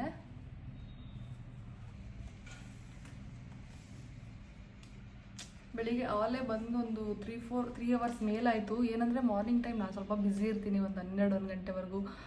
ಪಾಪು ಕೆಲಸ, ಮನೆ, ಕಿಚನ್, ಅಡುಗೆ, ಅದು ಇದು. ಆ್ಯಂಡ್ ನಾನು ಫ್ರೆಶ್ ಅಪ್ ಆಗೋದು, ಮತ್ತು ವಿಡಿಯೋ ಅಪ್ಲೋಡ್ ಮಾಡೋದು, ವಿಡಿಯೋ ಎಡಿಟಿಂಗ್ ಎಲ್ಲ ನಂದು ಮಾರ್ನಿಂಗ್ ಟೈಮೇ ಇರುತ್ತಲ್ವ. ಸೊ ಮಾರ್ನಿಂಗ್ ಸ್ವಲ್ಪ ಬ್ಯುಸಿ, ಈಗ ಸ್ವಲ್ಪ ಫ್ರೀ ಆದೆ ಅಂದ್ಬಿಟ್ಟು ಓಪನ್ ಮಾಡಿ ನೋಡಿದೆ. ಇದು ಕೂಡ ಚೆನ್ನಾಗಿ ಬಂದಿದೆ. ಚೆನ್ನಾಗಿದೆ ಅಲ್ಲ? ಏನೋ ಹೊಸ ಬಟ್ಟೆಗಳು ತಗೊಂಡು ಓಪನ್ ಮಾಡಿದಾಗ ಆಗ ಖುಷಿನೇ ಬೇರೆ. ಚೆನ್ನಾಗಿದೆ. ಆ್ಯಂಡ್ ಸ್ಯಾರಿ ತೋರಿಸ್ತೀನಿ. ಸ್ಯಾರಿ ನನಗೊಂದು ಹ್ಯಾಬಿಟ್ ಇದೆ, ಸೀರೆ ತೊಗೊಂಡಿದ ತಕ್ಷಣ ಸುಮ್ಮನೆ ಹಂಗೆ ಮೇಲೆ ಉಡ್ಕೊಂಡು ನೋಡ್ಬಿಡ್ತೀನಿ ನೆರಿಗೆಗಳೆಲ್ಲ ಹೆಂಗೆ ಕೂರುತ್ತೆ. ಆ್ಯಂಡ್ ನನಗೆ ಕಂಫರ್ಟಬಲ್ ಇರುತ್ತಾ. ನನಗೆ ಜಾಸ್ತಿ ಒಂದು ಸೈಡ್ ಪಿನ್ ಹಾಕೋದಕ್ಕೆ ಇಷ್ಟ. ಸೊ ಒಂದು ಸೈಡ್ ಪಿನ್ ಹಾಕೊಂಡ್ರೆ ಯಾವ ರೀತಿ ಕಾಣುತ್ತೆ ಎಲ್ಲನೂ ನೋಡ್ಬಿಟ್ಟಿರ್ತೀನಿ. ಇದು ಕೂಡ ನಾನೇ ಸೆಲೆಕ್ಟ್ ಮಾಡಿದ್ದು. ಒಂದು ಟೈಮಲ್ಲಿ ತುಂಬ ಟ್ರೆಂಡಿಂಗಲ್ಲಿತ್ತು, ಅವ್ರ ಪೇಜಲ್ಲಿ ಇದು ಅವೈಲೇಬಲ್ ಇತ್ತು, ಹಾಗಾಗಿ ಇದನ್ನೇ ಕಳಿಸ್ಕೊಡಿ ಅಂತ ಹೇಳಿದೆ. ಇದು 750 799 ರುಪೀಸೋ ಏನೋ ಅಂತೆ ಅವ್ರು ಹೇಳಿದ್ರು. ಬಟ್ ಇದು ನನಗೆ ಕೊಲಾಬ್ರೇಷನ್ ಕಳಿಸ್ಕೊಟ್ಟಿದ್ದಾರೆ. ಮಾಡಿ ಇನ್ಸ್ಟಾಗ್ರಾಮಲ್ಲಿ ಹಾಕ್ಬೇಕು, ಇನ್ನೂ ಮಾಡಿಲ್ಲ. ಅವರು ಪಾಪು ಇದೆಲ್ಲ ಆರಾಮಾಗಿ ಮಾಡಿ ಕಳಿಸಿ ಅಂತಂದರು. ನಿಜವಾಗ್ಲೂ ತುಂಬ ಖುಷಿ ಆಗುತ್ತೆ. ಆ್ಯಂಡ್ ಇನ್ನೊಂದು ನಾನು ಹೇಳಬೇಕು, ಎಷ್ಟು ಜನ ಹೆಣ್ಮಕ್ಳು ಆನ್ಲೈನ್ ಶಾಪಿಂಗ್ ಮಾಡ್ತಿದ್ದಾರೆ, ಅಂದರೆ ಆನ್ಲೈನ್ ಬಿಸ್ನೆಸ್ ಮಾಡ್ತಿದ್ದಾರೆ. ಆ್ಯಂಡ್ ಅವರೇ ಇಂಡಿಪೆಂಡೆಂಟಾಗಿ ಎಷ್ಟು ಚೆನ್ನಾಗಿ ವರ್ಕ್ ಮಾಡ್ತಿರ್ತಾರೆ ಗೊತ್ತಾ. ಆ್ಯಂಡ್ ಪಾಪುನ ಇಟ್ಕೊಂಡು ಕೂಡ ಆನ್ಲೈನ್ ಬಿಸ್ನೆಸ್ ಮಾಡ್ತಿರೋರು ಇದ್ದಾರೆ. ಲೈಕ್ ಫೀಡಿಂಗ್ ಡ್ರೆಸ್ಸಸ್ ಆಗಿರ್ಬೋದು, ಇಲ್ಲ ಸ್ಯಾರೀಸ್ದು. ನಿಜವಾಗ್ಲೂ ತುಂಬ ಖುಷಿಯಾಗುತ್ತೆ ನನಗೆ. ಈಗಿನ ಹೆಣ್ಮಕ್ಳು ಎಲ್ಲರೂ ಇಂಡಿಪೆಂಡೆಂಟಾಗೇ ಇದ್ದಾರೆ, ಎಲ್ಲ ಚೆನ್ನಾಗಿ ಮಾಡ್ತಿರ್ತಾರೆ. ನಾನೆಲ್ಲ ನೋಡ್ತಿರ್ತೀನಲ್ವ ಇನ್ಸ್ಟಾಗ್ರಾಮಲ್ಲಿ. ಆ್ಯಂಡ್ ನನಗೆ ಈ ರೀತಿ ಕಳಿಸ್ಕೊಟ್ಟಾಗ ತುಂಬಾ ಖುಷಿಯಾಗುತ್ತೆ. ಇದು ಕೂಡ ಸ್ಯಾರಿ ಚೆನ್ನಾಗಿದೆ. ಅವತ್ತು ಪ್ರಾಪರಾಗಿ ತೋರಿಸ್ಲಿಲ್ಲ ನಿಮಗೆ, ಯಾವಾಗ ಹೊಲಿಸ್ತೀನೋ ಗೊತ್ತಿಲ್ಲ. ಆದಷ್ಟು ಬೇಗ ಹೊಲಿಸ್ತೀನಿ. ಯಾವುದಾದ್ರೂ ಫಂಕ್ಷನ್ ಗೊತ್ತಿಲ್ಲ, ಅಟ್ಲೀಸ್ಟ್ ಫೆಸ್ಟಿವಲ್ ಯಾವುದಾದ್ರೂ ಇರ್ತಾವಲ್ವ ಅಪ್ಕಮಿಂಗ್ ಡೇಸಲ್ಲಿ. ಪಿಂಕ್ ಬಾರ್ಡ್ರು ಆ್ಯಂಡ್ ಇದು ಒಂಥರ ಸೀ ಗ್ರೀನ್ ಕಲರು. ನೆರಿಗೆಗಳು ತುಂಬ ಚೆನ್ನಾಗಿ ಕೂರುತ್ತೆ. ಇನ್ನೇನು ಇದು ಬ್ಲೌಸ್ ಕೂಡ ಈ ಥರನೇ ಬಂದಿದೆ, ಚೆನ್ನಾಗಿದೆ. ನಂಗೆ ಇಷ್ಟ ಆಯಿತು ಸ್ಯಾರಿ. ತುಂಬ ಲೈಟ್ ವೆಯ್ಟ್ ನೋಡಿ, ಇಷ್ಟೇ ಹಿಂಗೆ ಹಿಡ್ಕೊಂಡು ಹೋಗ್ಬಿಡ್ಬೋದು. ತೋರಿಸ್ತೀನಿ ಬ್ಲೌಸ್ ಹೊಲಿಸಿದ್ದಾದ್ಮೇಲೆ ಯಾವ ಡಿಸೈನಲ್ಲಿ ಹೊಲಿಸ್ತೆ ಅಂತ. ನಾನು ಡಿ ಗ್ರೂಪಲ್ಲಿ ಅಮ್ಮ ಕೊಟ್ಟಿದ್ದ ಸ್ಯಾರಿ ಲಾಸ್ಟ್ ವ್ಲಾಗಲ್ಲಿ ಉಟ್ಕೊಂಡಿದ್ದೆ, ಹೇಗೆ ಕಾಣ್ತಿದ್ದೀನಿ ಅಂತ ಎಲ್ಲರೂ ಕಮೆಂಟ್ ಮಾಡಿ. ಅದನ್ನು ಡಿ ಗ್ರೂಪಲ್ಲಿ ಸ್ಟಿಚ್ ಮಾಡಿಸಿದ್ದು ಆಯಿತಾ, ಒಬ್ಬ ಆಂಟಿ ಹತ್ರ. ತುಂಬಾ ಚೆನ್ನಾಗಿ ಸ್ಟಿಚ್ ಮಾಡಿದ್ದಾರೆ. ಸೀಮಂತ ಬ್ಲೌಸ್ ಮಾತ್ರ ನಾನು ಗ್ಲಾಮ್ ಹೌಸಲ್ಲಿ ಸ್ಟಿಚ್ ಮಾಡಿಸ್ದೆ. ಅದನ್ನು ಜಸ್ಟ್ ಪ್ಲೇನ್ ಸ್ಟಿಚಿಂಗಿಗೆ ಅವ್ರು 900 ರುಪೀಸ್ ಹೇಳಿದ್ರು. ನನಗೆ ಯಾಕೋ ಜಾಸ್ತಿ ಆಯಿತು ಅಂತ ಅನಿಸಿ ಡಿ ಗ್ರೂಪಲ್ಲಿ ಸ್ಟಿಚ್ ಮಾಡಿಸಿದ್ದು. ಅಲ್ಲೇ ನನಗೆ ಫಿಟ್ಟಿಂಗ್ ಇಷ್ಟ ಆಗಿದೆ, ಅಲ್ಲೇ ಯಾವಾಗಾದರೂ ಸ್ಟಿಚ್ ಮಾಡಿಸ್ಕೊತೀನಿ. ಇದನ್ನು ಕೂಡ ಕೊಟ್ಟು ಅವರು ಅದ್ರದ್ದು ಪ್ರೈಸ್ ಎಲ್ಲ ಕೇಳಿದ್ರಿ. ಅದು ನಾರ್ಮಲ್ ಪ್ರೈಸ್ 500 rupees ಏನೋ ಚಾರ್ಜ್ ಮಾಡ್ತಾರೆ, ಇನ್ಕ್ಲೂಡಿಂಗ್ ಪಾಸ್ ಜಿಗ್ಸಾಗ್ ಎಲ್ಲನೂ. ಬಟ್ ಬ್ಲೌಸ್ ಡಿಸೈನ್ ಇದ್ದರೆ, ನಾವೇನು ಬ್ಲೌಸ್ ಡಿಸೈನ್ ಇಕ್ಸ್ದೆ ಪ್ಲೈನ್ ಹೊಲಿಸ್ತೀವಿ ಅಂದರೆ ಒಂದು 50-100 rupees ಕಡಿಮೆ ಆಗ್ಬೋದು. ಇದನ್ನೆಲ್ಲ ಇವಾಗ ಎತ್ತಿಟ್ಟು ಇನ್ನೂ ಸುಮಾರಷ್ಟು ಕೆಲಸಗಳಿದ್ದಾವೆ. ಪಾಪು ಎದುಳು ಅಷ್ಟರಲ್ಲಿ ಸ್ವಲ್ಪ ಕಿಚನೆಲ್ಲ ಕ್ಲೀನ್ ಮಾಡ್ಕೋಬೇಕು. ಮತ್ತು ಬಟ್ಟೆಗಳು ಪಾಪುದಿರುತ್ತಲ್ವ, ಸಮ್ಟೈಮ್ಸ್ ಕ್ಲಾತ್ ಯೂಸ್ ಮಾಡ್ತೀನಲ್ವ, ಅದನ್ನೆಲ್ಲ ಕೈಯಲ್ಲೇ ವಾಶ್ ಮಾಡೋದಾಯ್ತಾ, ಅದನ್ನು ವಾಶ್ ಮಾಡಿ ಹಾಕ್ತೀನಿ. ಬಿಸಿಲಿದೆ ಒಣ್ಕೊಬಿಡುತ್ತೆ, ಮತ್ತೇನಾದರೂ ಮಳೆ ಬಂದರೆ ತುಂಬ ಕಷ್ಟ ಆಗೋಗ್ಬಿಡುತ್ತೆ. ಅಷ್ಟೇ ಗೈಸ್, ನಾನು ಆಮೇಲೆ ಮತ್ತೆ ವ್ಲಾಗ್ನ ಕಂಟಿನ್ಯೂ ಮಾಡ್ತೀನಿ. ನೋಡಿ, ಐ ಹೋಪ್ ನಿಮಗೆ ಡೈಲಿ ವ್ಲಾಗ್ಸ್ ಇಷ್ಟ ಆಗುತ್ತೆ ಅಂತ. ಏನೇನು ಅನ್ನಿಸ್ತಿದೆ ಅಂತಲೂ ಎಲ್ಲ ಕಮೆಂಟ್ ಮಾಡಿ. ಓಕೆ, ನಮ್ಮ ಕಿಚನಲ್ಲಿ ವಿಂಡೋಸ್ ಇದೆ ಅಲ್ವಾ, ಅಲ್ಲಿಗೆ ಪಾರಿವಾಳ ಬಂದಿತ್ತು ಆಯಿತಾ. ಹತ್ರ ಹೋಗಿ ಕ್ಯಾಪ್ಚರ್ ಮಾಡಿದ್ರೆ ಹರೋಗ್ಬಿಡುತ್ತೆ ಅಂಥೇಳಿ ನಿಧಾನವಾಗಿ ಅಂದರೆ ಸ್ವಲ್ಪ ದೂರ ನಿಂತ್ಕೊಂಡು ಅಲ್ಲಿಂದನೇ ಝೂಮ್ ಮಾಡಿ ಕ್ಯಾಪ್ಚರ್ ಮಾಡಿದೆ. ತುಂಬ ಹೊತ್ತು ಕೂತಿತ್ತು ಅದು. ಅದಾದಮೇಲೆ ನನ್ನ ಕಿಚನಿಗೆ ಏನೋ ಕೆಲಸದ ಮೇಲೆ ಹೋಗಬೇಕಾಗಿತ್ತು, ಹೋದೆ. ಆವಾಗ ಅದು ಹಾರೋಗ್ಬಿಡ್ತು. ತುಂಬ ಹೊತ್ತು ಅಂದರೆ ಒಂದು 3-4 minutes ಕೂತಿತ್ತು ಅಷ್ಟೇ. ಇನ್ನು ನನ್ನ ಮಗಳು ಕೂಡ ಎದ್ಲು. ಅವಳದಂತೂ ಸಮ್ಟೈಮ್ಸ್ ಕೋಳಿ ನಿದ್ದೆ 1/2 hour ತೂಗಿ ಮಲಗಿಸಿರ್ತೀನಿ, ಒಂದು 10 minutes ಮಲಗಿ ಎದ್ಬಿಡ್ತಾಳೆ. ತೊಡೆ ಮೇಲೆ ಆದರೆ ಕಂಫರ್ಟಬಲ್ ಮಲಗಿರ್ತಾಳೆ, ಬೆಡ್ ಮೇಲೆ ಹಾಕಿದ ತಕ್ಷಣ ಕಂಡುಬಿಡ್ತಾಳೆ. ಈ ಥರ ಆಗ್ತಾ ಇರುತ್ತೆ ಸಮ್ಟೈಮ್ಸು. ನಿಮ್ಮ ಮನೇಲೂ ನಿಮ್ಮ ಮಕ್ಕಳು ಇದೇ ರೀತಿ ಮಾಡ್ತಿರ್ತಾರೆ, ದಯವಿಟ್ಟು ಕಮೆಂಟ್ ಮಾಡಿ, ನನಗೂ ಗೊತ್ತಾಗುತ್ತೆ. ಓಕೆ, ಬೇರೆಯವ್ರ ಮಕ್ಕಳು ಇದೇ ರೀತಿ ಇದ್ದಾರೆ ಅಂತ. ಇವಳು ನನ್ನ ತೊಡೆಗೆ ಜಾಸ್ತಿ ಅಡ್ಜಸ್ಟ್ ಆಗಿಬಿಟ್ಟಿದ್ದಾಳೆ, ಅಂದರೆ ಅಲ್ಲಿ ಕಂಫರ್ಟಬಲಾಗಿ ಮಲಗ್ತಾಳೆ, ಬೆಡ್ ಮೇಲೂ ಮಲಗ್ತಾಳೆ. ಸಮ್ಟೈಮ್ಸ್ ಬೆಡ್ ಮೇಲೆ ಹಾಕಿದ ತಕ್ಷಣ ಕಂಡುಬಿಡ್ತಾಳೆ, ಏನು ಯಾವಾಗಲೂ ಹಾಕಿದ ತಕ್ಷಣ ಏನು ಕಂಡುಬಿಡಲ್ಲ. ನಾ ಎದ್ದಿದ್ಲಲ್ಲ, ಅವಳನ್ನ ನೋಡ್ಕೊಂಡೇ ಕೂತಿದ್ದೆ. ರಂಜಿತ್ ಕೂಡ ವಿಡಿಯೋ ಕಾಲ್ ಮಾಡಿರಲಿಲ್ಲ ಇವತ್ತು, ಆಲ್ಮೋಸ್ಟ್ ಮಾರ್ನಿಂಗಿಂದ. ಯಾಕಂದರೆ ಅವಳು ಮಲಗಿದ್ಲಲ್ವ, ಹೇಳ್ತಿದ್ದೆ ಮಲಗಿದ್ದಾಳೆ ಇನ್ನೂ ಅಂತ. ಸೊ ಅವಳು ಎದ್ದಿದ ಮೇಲೆ ನಾನೇ ವಿಡಿಯೋ ಕಾಲ್ ಮಾಡಿದೆ. ಅವ್ರು ಹೇಳಿದ್ರು ಎದ್ದಿದ ಮೇಲೆ ವಿಡಿಯೋ ಕಾಲ್ ಮಾಡು ಅಂತ. ಅವ್ರಿಗೂ ವಿಡಿಯೋ ಕಾಲ್ ಮಾಡಿ ಅವ್ರ ಮಗಳ ಜೊತೆ ಏನೋ ಒಂದು ಕನ್ವರ್ಸೇಷನ್ ಮಾಡ್ತಾ ಇರ್ತಾರೆ. ಅವಳು ಅದನ್ನು ಸ್ಮೈಲ್ ಮಾಡ್ತಿರ್ತಾಳೆ. ಅವಳಿಗೆ ಅರ್ಥ ಆಗೋಲ್ಲ, ಬಟ್ ಕೇಳಿಸ್ತಿರುತ್ತಲ್ವ ಮಕ್ಕಳಿಗೆ, ಸುಮ್ಮನೆ ಸ್ಮೈಲ್ ಮಾಡ್ತಾ ಇರ್ತಾಳೆ ಅಷ್ಟೇ. ಈವ್ನಿಂಗ್ವರೆಗೂ ಅವಳೇ ನೋಡ್ಕೊತಿದ್ದೆ. ಅದಾದಮೇಲೆ ಅವಳು ಮತ್ತೆ ಮಲ್ಕೊಂಡ್ಳು. ಅವಳು ಸ್ವಲ್ಪ ಬಟ್ಟೆಗಳಿತ್ತು ಅಂದಲ್ವ, ಅದನ್ನೆಲ್ಲ ಹ್ಯಾಂಡ್ ವಾಶ್ ಮಾಡಿ ಆವಾಗಲೇ ಹಾಕಿದ್ದೆ ಒಂದು ಮಧ್ಯಾಹ್ನದಂಗೆ. ಅದು ಇನ್ನೂ ಸ್ವಲ್ಪ ಡ್ರೈ ಆಗಬೇಕಿತ್ತು. ಸ್ವಲ್ಪ ಬೆಡ್ ಸ್ಪ್ರೆಡ್ಗಳಿತ್ತು, ಒಂದು 2 pairs, ಅದನ್ನು ವಾಷಿಂಗ್ ಮಿಷಿನ್ಗೆ ಹಾಕಿದ್ದೆ. ಅದನ್ನು ಡ್ರೈ ಆಗಿರಲಿಲ್ವಲ್ಲ, ಎತ್ಕೊಳ್ಳೋಕ್ಕೆ ಸ್ಪೇಸ್ ಇರಲಿಲ್ಲ. ಓಕೆ, ಇಲ್ಲೇ ಒಂದ್ರ ಮೇಲೆ ಒಂದು ಹಾಕೋಣ, ಗಾಳಿಗೆ ಒಣಕೊಳ್ಳುತ್ತೆ ಅಂತ ಹೇಳ್ಬಿಟ್ಟು ಅಲ್ಲೇ ಹಾಕ್ತಾಯಿದ್ದೀನಿ. ಸ್ವಲ್ಪ ತೆಳ್ಳು ಕೂಡ ಇದಾವಲ್ವ, ಬೇಗ ಡ್ರೈ ಆಗುತ್ತೆ. ವಾಷಿಂಗ್ ಮಿಷಿನ್ಗೆ ಹಾಕೋದು ಹೆಂಗೂ ಬೇಗ ಒಂದು 1/2 hourಗೆಲ್ಲ ಡ್ರೈ ಆಗಿಬಿಡುತ್ತೆ. ಬಟ್ ನಾವು ಹ್ಯಾಂಡ್ ವಾಶ್ ಮಾಡಿರೋದು ಸ್ವಲ್ಪ ಟೈಮ್ ತೊಗೊಳುತ್ತೆ. ಅದಲ್ಲದೆ ಇಲ್ಲಿಗೆ ಬಿಸಿಲು ಅಷ್ಟಾಗಿ ಬೀಳ್ತಿರಲ್ಲ. ಮಾರ್ನಿಂಗ್ ಟೈಮ್ ಆದರೆ ಬೀಳುತ್ತೆ, ಈವ್ನಿಂಗ್ ಟೈಮ್ ಬೀಳುತ್ತೆ, ಮಧ್ಯಾಹ್ನ ಟೈಮ್ ಅಷ್ಟಾಗಿ ಬೀಳಲ್ಲ. ಸೊ ಇನ್ನೂ ಒಂದು ಸ್ವಲ್ಪ ಡ್ರೈ ಆಗಬೇಕಿತ್ತು. ಹಸಿದೆ ಎತ್ಕೊಂಡೋಗಿ ಫೋಲ್ಡ್ ಮಾಡಿ ಎತ್ತಿಟ್ರೆ ಸ್ವಲ್ಪ ಸ್ಮೆಲ್ ಬರುತ್ತೆ ಅಂತೇಳಿ ಅದು ಫುಲ್ ಡ್ರೈ ಆಗೋವರೆಗೂ ಬಿಡೋಣ ಅಂತೇಳಿ ಅಲ್ಲೇ ಬಿಟ್ಟೆ, ಎತ್ಕೊಳಕ್ಕೇನು ಹೋಗಲಿಲ್ಲ. ನನ್ನ ಮಗಳೂ ನನ್ನ ಪಕ್ಕನೇ ಇದ್ದಾಳೆ, ಅವಳು ನನ್ನ ಜೊತೆ ವಾಯ್ಸ್ ಓವರ್ ಕೊಡ್ತಾ ಇದ್ದಾಳೆ. ಪ್ಲೀಸ್ ಅದನ್ನೆಲ್ಲ ಅಡ್ಜಸ್ಟ್ ಮಾಡ್ಕೊಳ್ಳಿ. ಆ್ಯಂಡ್ ನಾನಂತೂ ಈ ಮನೆಗೆ ಬಂದಮೇಲೆ ಟೆರೆಸ್ ಮೇಲೆ ಹೋಗಿ ಬಟ್ಟೆಗಳು ಒಣಗಾಕಿರೋದೇ ಕಡಿಮೆ, ಒಂದು 2 times ಹೋಗಿದ್ದೀನಿ ಅಷ್ಟೇ. ಪ್ರೆಗ್ನೆನ್ಸಿ ಕನ್ಫರ್ಮ್ ಆದಾಗ ಸ್ಟೆಪ್ಸ್ ಜಾಸ್ತಿ ಹತ್ಬಾರ್ದು ಅಂತ ಹೋಗಲಿಲ್ಲ. ಇನ್ನು ಆಫ್ಟರ್ ಡೆಲಿವರಿ ಅಂತೂ ಹೋಗೇ ಇಲ್ಲ ಬಂದಾಗಲಿಂದ. ಅಟ್ಲೀಸ್ಟ್ ಪ್ರೆಗ್ನೆನ್ಸಿ ಟೈಮಲ್ಲಾದರೂ ವಾಕ್ ಮಾಡೋದಕ್ಕೆ ರಂಜಿತ್ ಜೊತೆ ಅವಾಗವಾಗ ಹೋಗ್ತಿದ್ದೆ. ಈಗಂತೂ ಕಂಪ್ಲೀಟ್ ಹೋಗ್ತಾನೇ ಇಲ್ಲ. ವಾಷಿಂಗ್ ಮಿಷಿನ್ ಯಾಕೆ ಕಾಲಲ್ಲಿ ಇಟ್ಕೊಂಡಿದ್ದೀರಾ ಅಂತ ಕೇಳ್ತೀರಾ. ವಾಷಿಂಗ್ ಮಿಷಿನ್ ಪಾಯಿಂಟು ವಾಶ್ರೂಮಲ್ಲಿದೆ, ಅಲ್ಲಿ ಸ್ವಲ್ಪ ಇಕ್ಕಟ್ಟಾಗುತ್ತೆ ಅಂತೇಳಿ ನಾವು ಹಾಲಲ್ಲೇ ಇಟ್ಕೊಂಡಿದ್ದೀವಿ ಅಷ್ಟೇ. ಕನೆಕ್ಟ್ ಮಾಡ್ಕೋಬೋದು, ಏನು ತುಂಬಾ ದೂರ ಆಗೋಲ್ಲ. ನೀವೇ ನೋಡಿದ್ದೀರ, ಇವಾಗ ಕ್ಲಿಪ್ಪಿಂಗ್ ಹಾಕಿರ್ತೀನಿ. ಅದನ್ನು ಕೂಡ ಫೋಲ್ಡ್ ಮಾಡಿ ಎತ್ತಿಟ್ಟು ನಾನು ವಾಷಿಂಗ್ ಮಿಷಿನ್ದು ಡೋರ್ ಇಮಿಡಿಯೇಟ್ ಕ್ಲೋಸ್ ಮಾಡಲ್ಲ, 1 hour 2 hours ಓಪನ್ ಮಾಡಿ ಇಟ್ಟಿರ್ತೀನಿ, ಅದು ಕಂಪ್ಲೀಟ್ ಸ್ಮೆಲ್ ಹೋಗಲಿ ನೀಟಾಗಿ ಅಂತ. ಅದಾದಮೇಲೆ ನಾನು ಕ್ಲೋಸ್ ಮಾಡ್ಕೊತೀನಿ. ಬಿಸಿನೀರು ಖಾಲಿಯಾಗಿತ್ತು, ಅದನ್ನು ಕೂಡ ಫಿಲ್ ಮಾಡಿ ಕಾಯೋದಕ್ಕಿಟ್ಟೆ. ಆ್ಯಂಡ್ ಇನ್ನೊಂದು ಕಡೆ ನನಗೆ ಕಾಫಿ ಮಾಡ್ಕೊತಿದ್ದೀನಿ. ಕಾಫಿ ತುಂಬಾ ಅವಾಯ್ಡ್ ಮಾಡಬೇಕು ಅಂತ ಅನ್ಕೋತೀನಿ, ಬಟ್ ಪರ್ ಡೇಗೆ 2 times ಕುಡಿತಿದ್ದೀನಿ ಇವಾಗಂತೂ. Morning 1 time, evening 1 time. At least ಅದಕ್ಕೆ ಸಕ್ಕರೆ ಯೂಸ್ ಮಾಡೋದು ಬೇಡ, ಜಾಗರಿ ಪೌಡರ್ ಯೂಸ್ ಮಾಡೋಣ ಅಂತೇಳಿ ಅದನ್ನು ತರಿಸ್ಕೊಂಡು ನಾನು ಒಂದು ವ್ಲಾಗಲ್ಲಿ ಶೇರ್ ಮಾಡಿದ್ದೆ. ಏನು ಗೊತ್ತಾ, ನಾವು ಶುಗರ್ ಎಲ್ಲ ಕಟ್ ಡೌನ್ ಮಾಡಲೇಬೇಕು, ಇಲ್ಲಾಂದರೆ ಇನ್ನೂ ವೆಯ್ಟ್ ಗೇನ್ ಆಗ್ತೀವಿ. ಅದು ಬೇರೆ 2 times ಕಾಫಿ ಕುಡಿತೀನಲ್ವ, ಹಂಗಾಗಿ. ಸೊ ಜಾಗರಿ ಪೌಡರ್ ಚೆನ್ನಾಗಿರುತ್ತೆ. ನಿದ್ದೆ ಆಯಿತಾ ಮ್ಯಾಮ್? ನಿದ್ದೆ ಆಯಿತಾ ನಿಮ್ಮದು? ಬುಕ್ಲಕ್ಕೆ ಬರ್ತಾಯ್ತಮ್ಮ. ಎತ್ಕೊಂತೀನಿರಪ್ಪ, ಎತ್ಕೋತೀನಿ. ಎತ್ಕೋಬೇಕಲ್ವಾ, ಬಿಕ್ಲಕ್ಕೆ ಬರ್ತಾಯಿತ್ತು, ಎತ್ಕೊಂತೀನಲ್ಲ ಪಾಪ. ಇನ್ನು ಸಂಜೆ ಹಂಗೆ ನಮ್ಮ ಅಪ್ಪ ಕೂಡ ವಿಡಿಯೋ ಕಾಲ್ ಮಾಡಿದ್ರು. ಅವರು ಫಸ್ಟು ನಾರ್ಮಲ್ ಕಾಲ್ ಮಾಡಿ ಕೇಳ್ತಾರೆ ಗುಂಡ ಎದ್ದಿದ್ದಾಳೆ ಅಂತಂದರೆ ನಾನು ಮತ್ತೆ ವಿಡಿಯೋ ಕಾಲ್ಗೆ ಕನೆಕ್ಟ್ ಮಾಡ್ತೀನಿ. ಅವ್ರು ಎಷ್ಟೇ ಬ್ಯುಸಿ ಇದ್ದರೂ ಒಂದಿನಕ್ಕೆ ಅಟ್ಲೀಸ್ಟ್ 1 ಸತಿ ಆದರೂ ವಿಡಿಯೋ ಕಾಲ್ ಮಾಡಿ ಅವಳನ್ನ ನೋಡಿ ಅವಳ ಜೊತೆ 10 ನಿಮಿಷ ಆದರೂ ಈ ರೀತಿ ಕಮ್ಯುನಿಕೇಟ್ ಮಾಡ್ತಾರೆ. ಅವಳು ನಾರ್ಮಲಾಗಿ ಅವಳ ರಿಯಾಕ್ಷನ್ ನೋಡಿ ಹಾಕಿದ್ದೀನಲ್ವ, ಇಷ್ಟೇ ಸ್ಮೈಲ್ ಮಾಡೋದು. ಸಮ್ಟೈಮ್ಸ್ ಕೇಕೆ ಹಾಕ್ತಾಳೆ, ಇವಾಗ ನಾನು ವಾಯ್ಸ್ ಓವರ್ ಕೊಡಬೇಕಾದ್ರೆ ಆಗ್ತಿದ್ದಲ್ಲ ಆ ರೀತಿ. ಅಷ್ಟು ಬಿಟ್ಟರೆ ಇನ್ನೇನು ರಿಯಾಕ್ಷನ್ಸ್ ಇಲ್ಲ ಅವಳದು. ಅವರು ಅಬ್ಸರ್ವ್ ಮಾಡಲಿ ಇಲ್ಲ ಅಬ್ಸರ್ವ್ ಮಾಡದೇ ಇರಲಿ, ಮಕ್ಳ ಹತ್ರ ನಿಜವಾಗ್ಲೂ ಕಮ್ಯುನಿಕೇಟ್ ಮಾಡ್ತಾ ಇರಬೇಕು ನಾವು. ಅವ್ರಿಗೆಲ್ಲನೂ ಅರ್ಥ ಆಗ್ತಿರುತ್ತೆ, ಅಂದರೆ ಕೇಳಿಸುತ್ತೆ ಅವ್ರಿಗೆ ಪ್ರತಿಯೊಂದು. ನಾವು ಪ್ರೆಗ್ನೆನ್ಸಿಲಿ ಇದ್ದಾಗಲೇ ಎಷ್ಟು ಕನ್ವರ್ಸೇಷನ್ ಮಾಡಿರ್ತೀವಿ ಪಾಪು ಹತ್ರ. ಐ ಹೋಪ್ ನೀವೂ ಎಲ್ಲರೂ ಆಲ್ಮೋಸ್ಟ್ ಮಾಡ್ತಿರ್ತೀರ. ಆವಾಗಲೇ ನಾವು ಕನ್ವರ್ಸೇಷನ್ ಮಾಡ್ತಾಯಿರ್ತೀವಿ. ಇನ್ನು ಪಾಪು ಹುಟ್ಟಿದಾಗ ಇಬ್ಬರೇ ಇದ್ದೀವಿ ಅಂದರೆ ಅದು ಎಷ್ಟು ಮಾತಾಡ್ತಿರ್ತೀವೋ ಅವ್ರಿಗೆ ಪ್ರತಿಯೊಂದು ಕೇಳಿಸುತ್ತೆ ಅಂತ ಗೊತ್ತಿರುತ್ತೆ ಅಲ್ವಾ, ಸುಮ್ಮನೆ ಮಾತಾಡ್ತಾನೆ ಇರ್ತೀವಿ. ನೀವೇ ನೋಡಿ ಎಷ್ಟು ರೋಲ್ ಓವರ್ ಆಗಿ ಟ್ರೈ ಮಾಡ್ತಿದ್ದಾಳೆ ಅಂತ. ಇವಾಗ ಕಂಪ್ಲೀಟ್ ಆಲ್ರೆಡಿ ಆಗ್ತಿದ್ದಾಳೆ. ನಾನು ಲಾಸ್ಟಲ್ಲಿ ಒಂದು ಕ್ಲಿಪ್ಪಿಂಗ್ ಹಾಕಿದ್ದೀನಿ, ಚೆಕ್ ಮಾಡಿ. ಆ್ಯಂಡ್ ಲಾಸ್ಟ್ ವ್ಲಾಗಲ್ಲಿ ಒಬ್ಬರು ಯಾವ ಮಂತಿಂದ ರೋಲ್ ಓವರ್ ಆಗ್ತಿದ್ದಾರೆ ಹೇಳಿ ಅಂತ ಕೇಳಿದ್ರಿ. ಅವಳು ಸೆಕೆಂಡ್ ಮಂತಿಂದನೇ ಸ್ವಲ್ಪ ಮಗ್ಲಾಗ್ತಾಯಿದ್ಲು, ಅಂದರೆ ಟ್ರೈ ಮಾಡ್ತಾಯಿದ್ಲು ಅವಳು ರೋಲ್ ಆಗೋದಕ್ಕೆ. ಸೆಕೆಂಡ್ ಮಂತಿಂದ, ಒಟ್ಟು ಫಸ್ಟ್ ಮಂತಲ್ಲಂತೂ ಏನೂ ಇಲ್ಲ, ಸೆಕೆಂಡ್ ಮಂತಿಂದ ಅದು ಸ್ಟಾರ್ಟ್ ಆಗಿದ್ದು. ಈಗ ಥರ್ಡ್ ಮಂತಲ್ಲಿ ಕಂಪ್ಲೀಟ್ ರೋಲ್ ಓವರ್ ಆಗ್ತಾಳೆ. ಫೋರ್ತ್ ಮಂತಲ್ಲಿ ನೋಡಬೇಕು, ಆ್ಯಂಡ್ಸ್ ಎಲ್ಲ ಫೈಂಡ್ ಔಟ್ ಮಾಡ್ತಾರೆ ಅಂತೆ. ಮೈಲ್ ಸ್ಟೋನ್ ಫೋರ್ತ್ ಮಂತಲ್ಲಿ ಅದಿದೆ. ನಾನು ವೆಯ್ಟ್ ಮಾಡ್ತಿದ್ದೀನಿ ಅವಳು ಯಾವಾಗ ಅವಳ ಆ್ಯಂಡ್ಸ್ ಎಲ್ಲ ಫೈಂಡ್ ಔಟ್ ಮಾಡಿ ನೋಡ್ಕೊತಾಳೆ ಅಂತ. ಇನ್ನು ನೆಕ್ಸ್ಟ್ ನಿಮಗೆ ಗೊತ್ತಲ್ವ, ಅವಳಿಗೂ ಒಂದೇ ಕಡೆ ಇದ್ದರೆ ಎದ್ದಿದ್ದಾಗ ತುಂಬ ಬೋರ್ ಆಗುತ್ತೆ. ಆ್ಯಂಡ್ ಅವಳು ಕ್ರ್ಯಾಂಕಿ ಆಗ್ತಾಳೆ.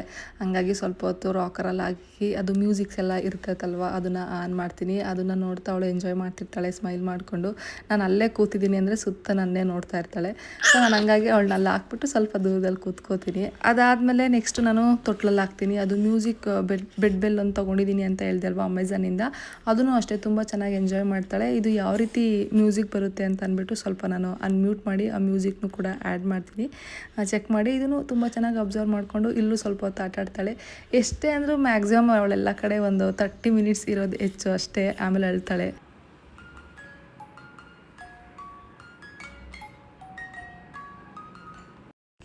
ಈ ಬೆಡ್ ಬೆಲ್ದು ಕೂಡ ಲಿಂಕ್ ನಾನು ಬೇಕಿದ್ರೆ ಟ್ಯಾಗ್ ಮಾಡಿರ್ತೀನಿ. ನಿಮಗೆ ಬೇಕು ಅಂತ ಅನ್ಸಿದ್ರೆ ನೀಡಿದರೆ ಪರ್ಚೇಸ್ ಮಾಡಿ. ಆ್ಯಂಡ್ ಇವತ್ತಿನ ನೈಟ್ ಊಟಕ್ಕೆ ನಾನು ಹೆಂಗೂ ಸ್ವಲ್ಪ ತರಕಾರಿ ಇತ್ತಲ್ವ, ಫ್ರೈಡ್ ರೈಸ್ ಮಾಡ್ಕೊಳ್ಳೋಣ ಸಿಂಪಲಾಗಿ ಅಂತ ಮಾಡ್ತಾಯಿದ್ದೀನಿ. ರಂಜಿತ್ ಮನೆಗೆ ಬಂದಾಗ 7:30 ಆಗಿತ್ತು. 7:30ಗೆ ನಾನು ಅಡುಗೆ ಸ್ಟಾರ್ಟ್ ಮಾಡಿದ್ದು. ವಿಹಾ ಎದ್ದೇ ಇದ್ಲು, ಮಲಗಿರಲಿಲ್ಲ. ಅವಳನ್ನೇ ನೋಡ್ಕೊತಿದ್ದೆ. ಅವಳನ್ನ ಎಲ್ಲಾದರೂ ಹಾಕಿ ಅಡುಗೆ ಮಾಡ್ಕೊಳ್ಳೋದಕ್ಕೂ ಸ್ವಲ್ಪ ಭಯ. ಅವಳು ಮಲಗಿದ್ದಾಗ ಏನಾದರೂ ಕೆಲಸ ಮಾಡ್ಕೊತೀನಿ. ಅವಳು ಎದ್ದಿದ್ದಾಳೆ ಅಂದರೆ ಆಲ್ಮೋಸ್ಟ್ ಅವಳ ಜೊತೆಗೆ ಟೈಮ್ನ ಕಳೆಯೋದು ನಾನು. ಇನ್ನು ರಂಜಿತ್ ಇರುವಾಗಲೇ ಏನಾದರೂ ಬೇರೆ ಕೆಲಸಗಳಿದ್ರೆ ಅವಳಿಗೆ ವಿಹಾನ ಅವ್ರಿಗೆ ಕೊಟ್ಬಿಟ್ಟು ನಾನು ಏನಾದರೂ ಕೆಲಸಗಳಿದ್ರೆ ಮಾಡ್ಕೊತೀನಿ. ತುಂಬ ತರಕಾರಿಗಳು ಹಾಕ್ತಿಲ್ಲ ನಾನು. ಇಲ್ಲಿ 3 ಥರದ ತರಕಾರಿ ಹಾಕ್ತಿರೋದು, ಬೀನ್ಸು, ಕ್ಯಾರೆಟು ಮತ್ತು ಕ್ಯಾಪ್ಸಿಕಮ್ ಅಷ್ಟೇ. ಈ 3 ಥರದ ತರಕಾರಿ ಹಾಕಿ ಮಾಡ್ಕೊತಿದ್ದೀನಿ. ಕ್ಯಾಬೇಜ್ ನನಗೆ ಅಷ್ಟು ಇಷ್ಟ ಆಗಲ್ಲ. ಸೊ ನಾನು ಹಂಗಾಗಿ ಕ್ಯಾಬೇಜ್ ಅಂತೂ ಪರ್ಚೇಸ್ ಮಾಡೋದೇ ಇಲ್ಲ ಯಾವತ್ತೂ. ರೆಸಿಪಿ ಏನು ಕ್ಯಾಪ್ಚರ್ ಮಾಡೋಕ್ಕೆ ಹೋಗಲಿಲ್ಲ ನಾನು, ಸಿಂಪಲ್ ಆಗಲ್ವಾ ಅಂತ ಅಂದ್ಬಿಟ್ಟು ಸುಮ್ಮನೆ ಅದೇ. ಬೇಕಿದ್ರೆ ನಾನು ಯಾವಾಗಾದರೂ ರೆಸಿಪಿ ಕೂಡ ಶೂಟ್ ಮಾಡಿ ಶೇರ್ ಮಾಡ್ತೀನಿ ನಿಮ್ಮ ಜೊತೆ. ಆ್ಯಂಡು ತರಕಾರಿಗಳೆಲ್ಲ ಆರ್ಡ್ರ್ ಮಾಡ್ಕೊಂಡಿದ್ದೆ ಅಲ್ವಾ ಮಧ್ಯಾಹ್ನ, ಅದ್ಯಾವುದು ಇನ್ನೂ ಬಾಕ್ಸಲ್ಲಿ ಹಾಕಿರಲಿಲ್ಲ. ಅಂದರೆ ಕೊತ್ತಂಬರಿ ಸೊಪ್ಪು, ಪುದೀನ ಅದೆಲ್ಲ ಒಂದೊಂದು ಬಾಕ್ಸಲ್ಲಿ ಅದರದ್ದೇ ಸಪ್ರೇಟ್ ಬಾಕ್ಸ್ ಮಾಡ್ಕೊಂಡಿದ್ದೀನಿ ನಾನು. ಆ ಬಾಕ್ಸಲ್ಲಿ ಹಾಕಿ ಎಲ್ಲನೂ ಎತ್ತಿಡ್ತಿದ್ದೀನಿ. ಆ್ಯಂಡ್ ಬೀನ್ಸ್ ಸ್ವಲ್ಪ ಇವಾಗ ಬಳಸ್ಕೊಂಡಿದ್ದೆ ಅಲ್ವಾ, ಅದು ರಿಮೈನಿಂಗ್ ಇನ್ನೆಷ್ಟು ಉಳಿದಿತ್ತೋ ಅದನ್ನು ಕೂಡ ಹಾಕಿ ಎಲ್ಲ ಎತ್ತಿಟ್ಕೊಂಡೆ. ನಾನು ಸೊಪ್ಪೆಲ್ಲ ಏನು ವಾಶ್ ಮಾಡಿ ಇಡಲ್ಲ, ನಾನು ಯೂಸ್ ಮಾಡಬೇಕಾದ್ರೆ ವಾಶ್ ಮಾಡ್ಕೊತೀನಿ ಅಷ್ಟೇ. ಫ್ರಿಡ್ಜ್ದು ನಾನು ಯಾವಾಗಲೂ ಒಂದು ಕ್ಲಿಪ್ಪಿಂಗ್ ಹಾಕಿದ್ದೆ. ಆವಾಗ ಈ ಬಾಕ್ಸಸ್ದು ಕೂಡ ನೀವು ಎಲ್ಲಿ ಪರ್ಚೇಸ್ ಮಾಡಿದ್ದು ಅಂತ ಕೇಳಿದ್ರಿ. ಇವೆಲ್ಲ ನಾನು ಆಲ್ಮೋಸ್ಟ್ ಎಲ್ಲ ಆನ್ಲೈನಲ್ಲೇ ತೊಗೋತೀನಿ. ಎಲ್ಲೋ ಒಂದೊಂದು ಆಫ್ಲೈನಲ್ಲಿ ತೊಗೋಬೇಕಾಗಿರೋದು ಆಫ್ಲೈನಲ್ಲಿ ತೊಗೊತೀನಿ ಅಷ್ಟೇ. ಆನ್ಲೈನಲ್ಲೇ ಸುಮಾರಷ್ಟು ಕಲೆಕ್ಷನ್ಸ್ ಇರುತ್ತೆ. ಆ್ಯಂಡ್ ಈಸಿ ಆಯಿತಾ, ಮನೆ ಹತ್ರನೇ ಬಂದು ಕೊಡ್ತಾರೆ. ನಮ್ಗೆ ಇಷ್ಟ ಆಗಲಿಲ್ಲ ಅಂದರೆ ರಿಟರ್ನ್ ಮಾಡ್ಬೋದು. ಆ್ಯಂಡ್ ಕಲೆಕ್ಷನ್ಸ್ ಎಲ್ಲ ನಾವು ಆರಾಮಾಗಿ ಮನೆಗೆ ಕೂತ್ಕೊಂಡು ಚೆಕ್ ಮಾಡ್ಬೋದು. ಶಾಪಲ್ಲಾದರೆ ನಮ್ಗೆ ಇಷ್ಟ ಆಗೋ ಥರ ಸಿಗುತ್ತೆ, ಇಲ್ಲಾಂದರೆ ಇಲ್ಲ. ಸೊ ಆಲ್ಮೋಸ್ಟ್ ನಾನು ಆನ್ಲೈನ್ ಶಾಪಿಂಗ್ಗೆ ಪ್ರಿಫರ್ ಮಾಡ್ತೀನಿ. ನಮ್ಮ ಅತ್ತೆ ಕೂಡ ಕಾಲ್ ಮಾಡಿದ್ರು, ನಾನು ಅವ್ರ ಜೊತೆ ಮಾತಾಡ್ತಿದ್ದೆ. ಇನ್ನೇನು ಆಲ್ಮೋಸ್ಟ್ ಅಡುಗೆ ಆಗಿತ್ತು. ರಂಜಿತ್ ಅದು ನಾನು ಮಿಕ್ಸ್ ಮಾಡ್ತಿರ್ತೀನಿ, ನೀನು ಮಾತಾಡ್ತಗೋ ಅಂತ ಫೋನ್ ಕೊಟ್ಟಿದ್ರು, ನಾನು ಮಾತಾಡ್ತಿದ್ದೆ.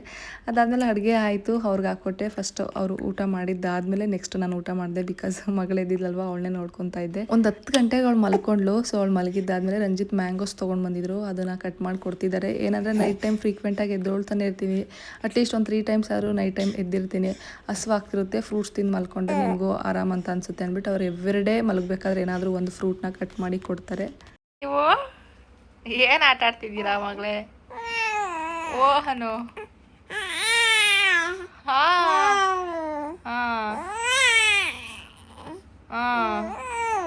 ಓಕೆ ಓಕೆ ಅಮ್ಮ, ಆಯ್ತು ಆಯ್ತು ಆಯ್ತು ಆಯ್ತು ಆಯ್ತು ಆಯ್ತು ಆಯ್ತು ಆಯ್ತು ಆಯ್ತು. ಹಾಂ ಹಾಂ ಹಾಂ